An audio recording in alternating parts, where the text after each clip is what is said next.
Kimber has been manufacturing firearms since 1979. The company was based out of Yonkers, New York, with an additional location in Ridgefield, New Jersey. The corporate headquarters has since moved to Troy, Alabama, because of political opposition in New York and New Jersey. Kimber was originally founded in Oregon in 1979 by Jack Warren and his son, Greg.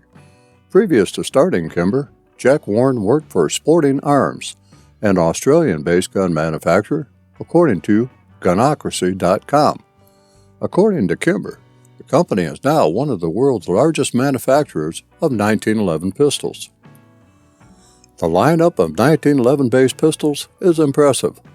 While I enjoy the look of a highly polished, well-blued 1911 pistol, I have an affinity for stainless steel when it comes to a piece that would be carried IWB and in the hot and humid Georgia summer temperatures. It just so happens that Kimber has the Stainless II model that fulfills that affinity. And, although I like the Commander length 4.25-inch barrel, my preference leans more toward the 5-inch government model. The Kimber Stainless II is not my first Kimber. What began this Kimber journey was a Kimber Pro Crimson Carry II Lightweight 1911 that I had purchased from a close friend of mine. My second Kimber purchase was the Kimber K6S 357 Magnum revolver. A purchase of a Kimber Lightweight Arctic in 9mm came next. The 10mm had caught my eye as a viable self-defense cartridge, and a Kimber Camp Guard was purchased to evaluate the 10mm cartridge and the Kimber Camp Guard. But this review is not about those Kimber firearms, although there will be reviews of them in the future. This review is about the Kimber Stainless II 1911 in 45 ACP, and I suppose I should get to it, because I want to tell you all about it.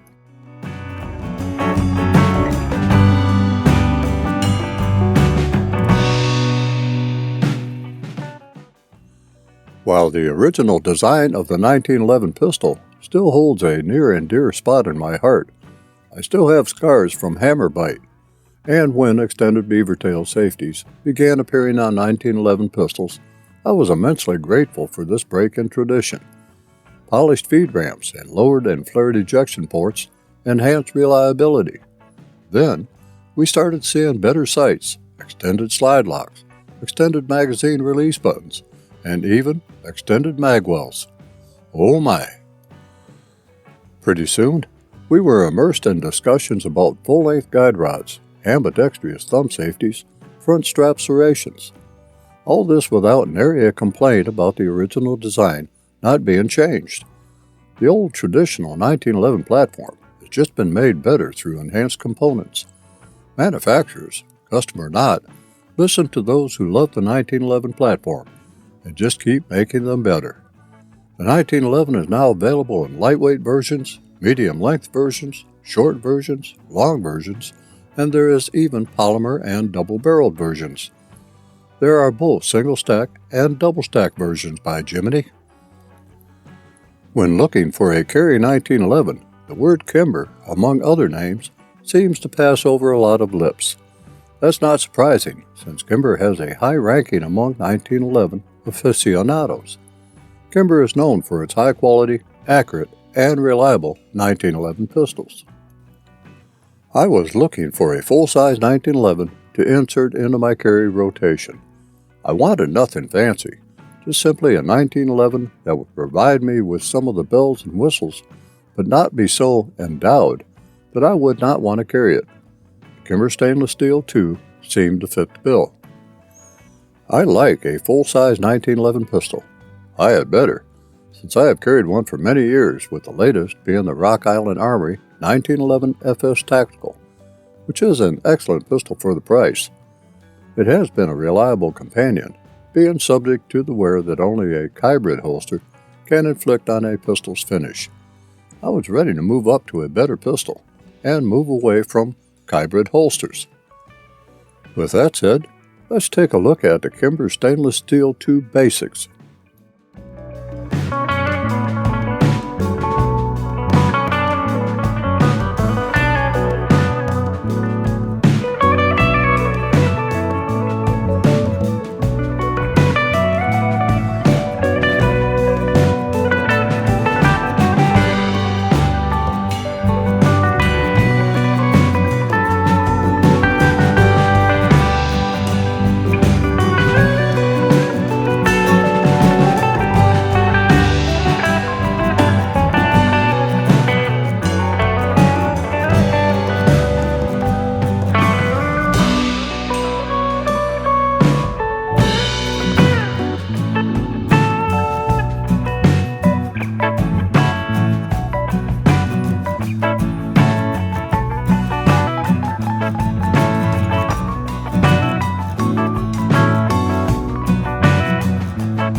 The overall look and feel of the Kimber Stainless II is not unlike that of any full-size government 1911-based pistol.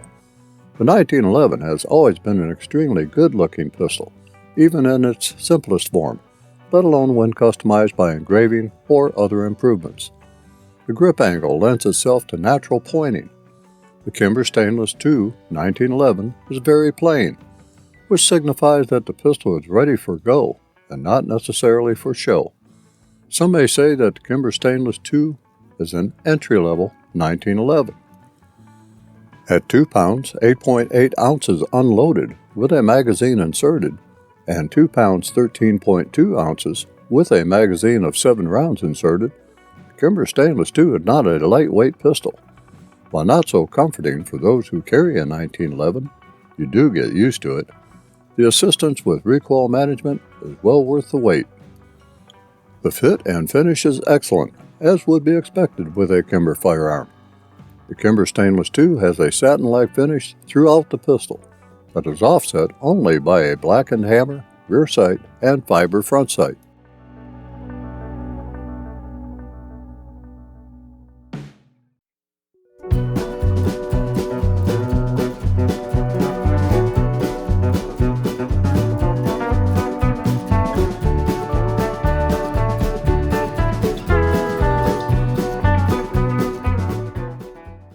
Fit and finish on the Kimber Stainless II is darn near perfect.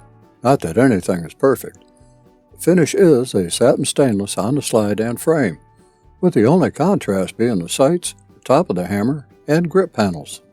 The thumb safety, slide lock, and beaver tail safety are all the same satin stainless finish as the rest of the pistol. In some ways, I like it, as it gives a Spartan appearance to the pistol. And business is what this pistol is all about. The weight of the pistol, if you read the specifications, is 38 ounces. I measured 2 pounds, 8.8 ounces with an empty magazine and 2 pounds, 13.2 ounces with a full 7 rounds of 230 grain JHP from Sig Sauer. For some, that may be a burden, but you will like it when you pull the trigger and feel a tad bit of push of recoil against the palm of your hand. I am not a fan of fiber front sights, but the Kimber Stainless II has them. However, they seem to be robust and are well protected from damage. The rear sight is a target-style sight that is void of dots or other markings, but is of a low-glare finish. For a serious carry piece, sights might be exchanged with a good set of night sights, although for daytime use, the sights are adequate even for my old eyes. The slide incorporates front and rear serrations that are cut deep and provide an excellent surface to grab for racking and releasing the slide, and for press checking to see if the pistol is loaded. However, there is a look-see slot at the rear of the chamber where you can check to see if a round is chambered or not. The extended thumb safety is left side only, as John Moses Browning intended, and switches from on to off safe and back without a lot of effort in either direction. The extended slide lock and release lever is also left side only. Note that the thumb safety and slide lock is the same brushed satin finish as the slide and frame. The slide lock release lever operates easily with the sport hand thumb, should you decide to use it instead of releasing the slide using the slingshot method to chamber around. A combat roiled hammer has enough surface and texture for cocking and decocking the pistol. A more than adequate beaver-tailed grip safety protects the hand from hammer bite. Although no memory bump is present, the grip safety lever has enough contour to ensure that the grip safety is disengaged properly, even with a high handhold on the grip. The mainspring housing is nicely checkered for a positive grip. Personally, I prefer the arch mainspring housing of the 1911 A1, and an arch unit from Ed Brown was installed. Although not checkered, it is serrated enough to provide a positive gripping surface against the palm of the hand, and it agrees with the serrations on the slide. Fit and finish on this pistol is excellent.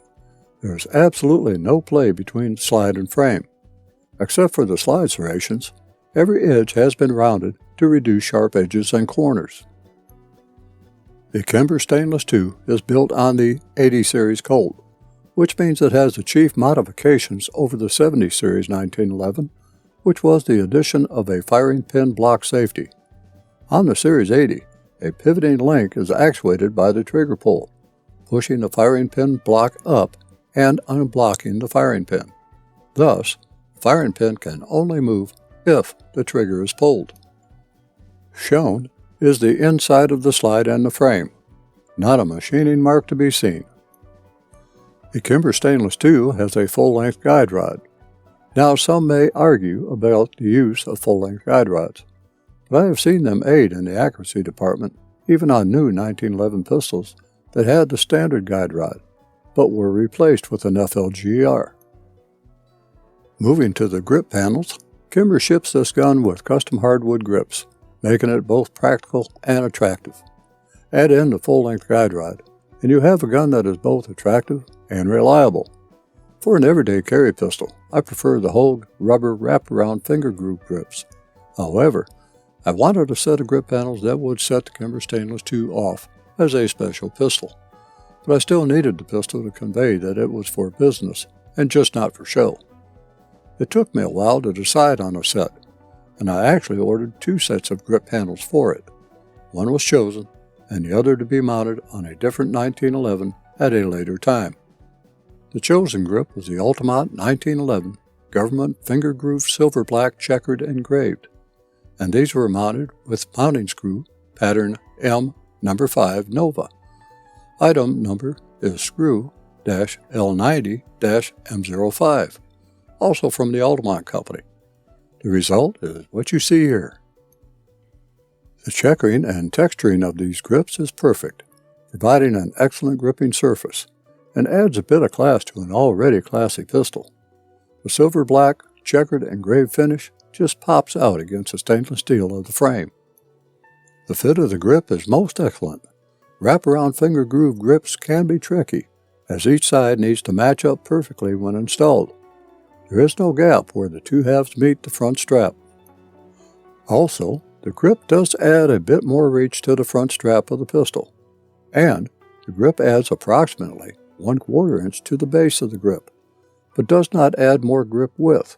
For my long fingers, this is ideal. The magazine catch and release button is serrated for the best purchase as possible. The button does take some effort to press in to release the magazine, and a slight shift in grip is needed to do so, but it does lock in and release the magazine when told to. I foresee no issue hitting the button by accident and releasing a magazine during shooting. Let's get to the trigger. The trigger is the now standard 3-hole skeletonized aluminum trigger with over-travel adjustment screw. Not that any over-travel adjustment was needed. There is very little take-up in the trigger. Trigger pull weight is at 5 pounds, 7.2 ounces average, over 5 pulls of the Lyman digital trigger pull gauge, and which some might consider a bit heavy for a 1911 trigger. Brand new, there is some grittiness, but I suspect that to smooth out after proper lubrication and some use. I do believe in running a stock trigger in a firearm that may be used for self-defense, and I do believe that this trigger will meet my expectations in the long run.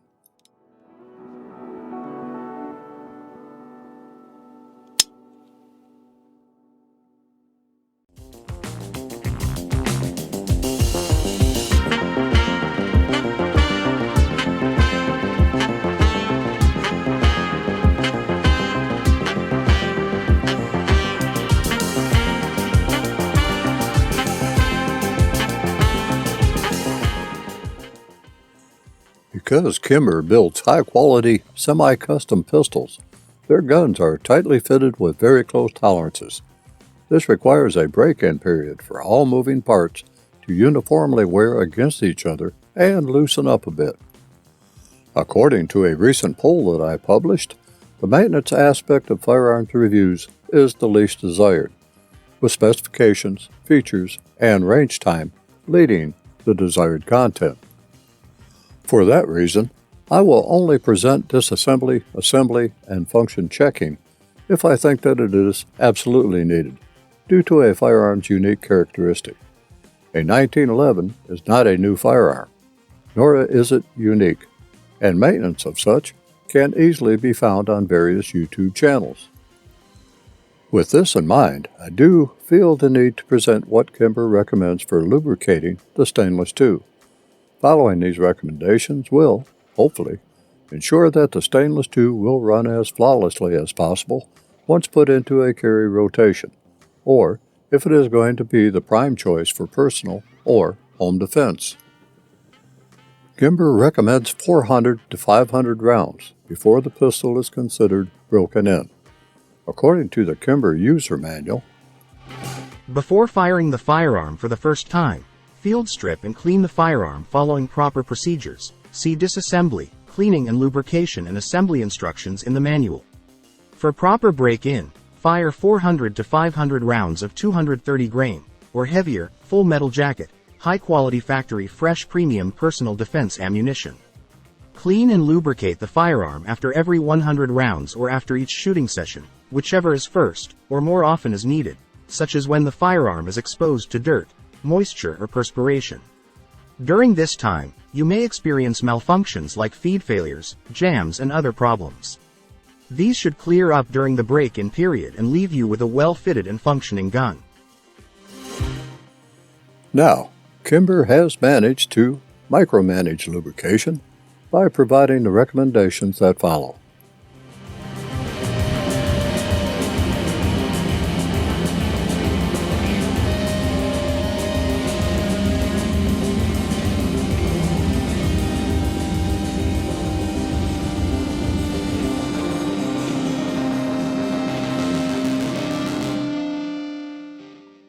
With this brief mention of maintenance out of the way, let's get to the range and see how the Kimber Stainless II and I work together, or at least, how I hope we work together.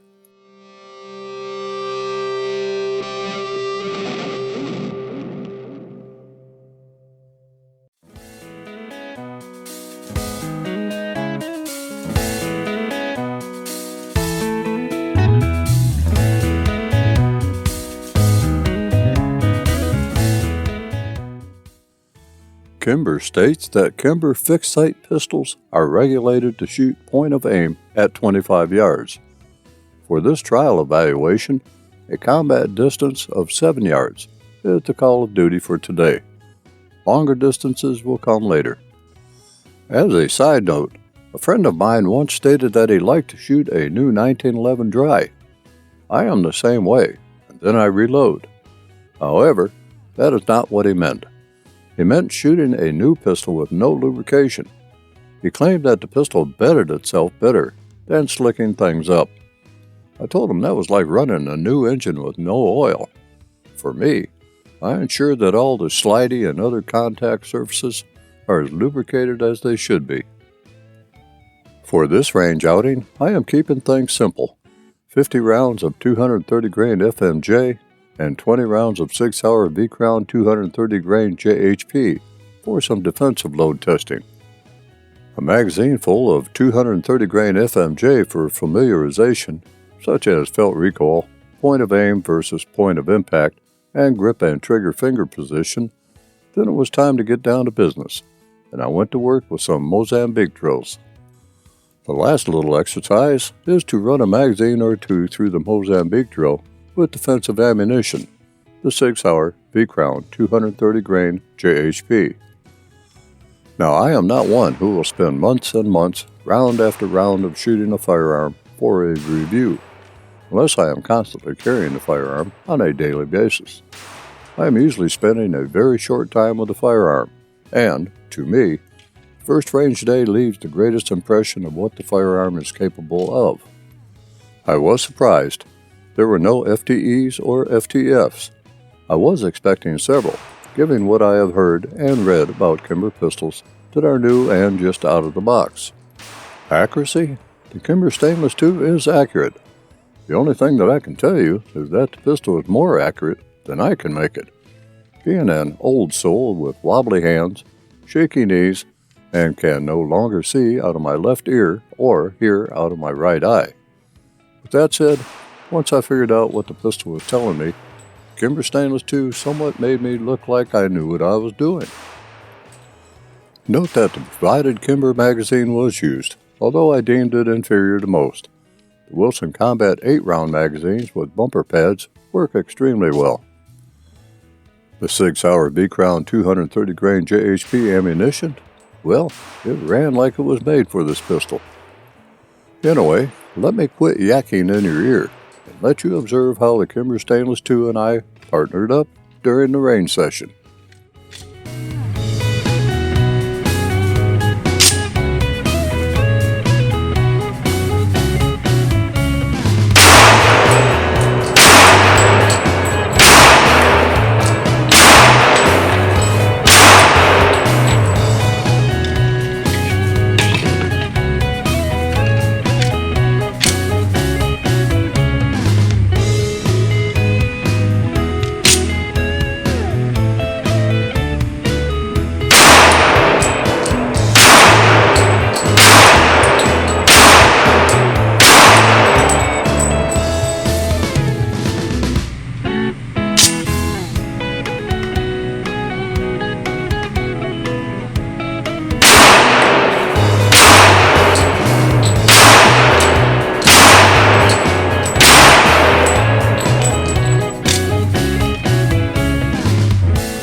The Kimber Stainless II is a 1911 pistol, and a 1911 is one of the slimmest pistols on the market to conceal. even in full-size government flavoring. If you do your homework and properly prepare your support equipment, the 1911 can be carried concealed quite easily, although the weight might bother you. Fully loaded, you are looking at around 48 ounces, and that is about 3 pounds of pistol, when fully loaded to maximum capacity, that you will be packing. The Kimber Stainless II is a pistol that I do not want subjected to the harsh environment of a hybrid holster. The Kimber Stainless II is at home in the Falco A112 Hawk holster or the Cumberland holster from Simply Rugged. For shoulder carry, there is the Falco Rotor Shoulder Holster System that I have really come to like for cool and cold weather carry under layers of clothing. There are many choices in IWB holsters on the market, as is vertical and horizontal shoulder rigs. And if you do like Kydex, the Kydex holster world is your oyster.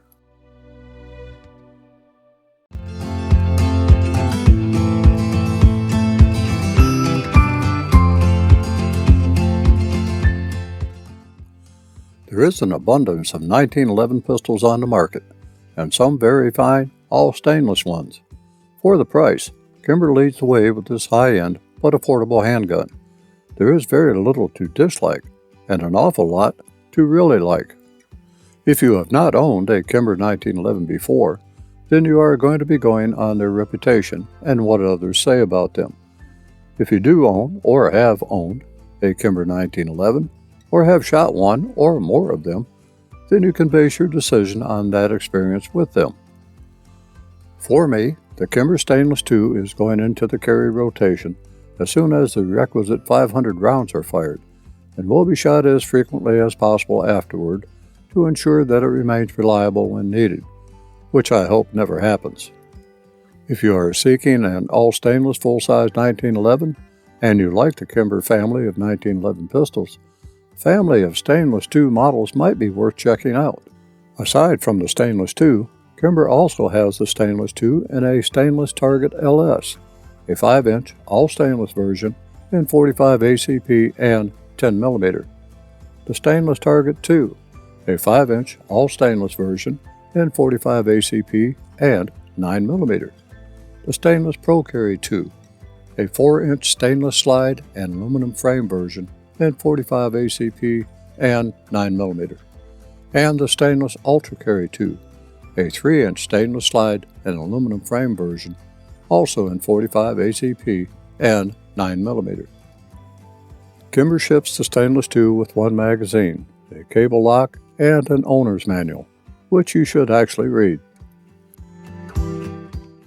Well, I believe that I have come to the end of another chapter in the Range Ronin Chronicles. Stay tuned to the channel for other gun and gear reviews, as more are coming. Until we meet again, and I know that we will, stay safe out there.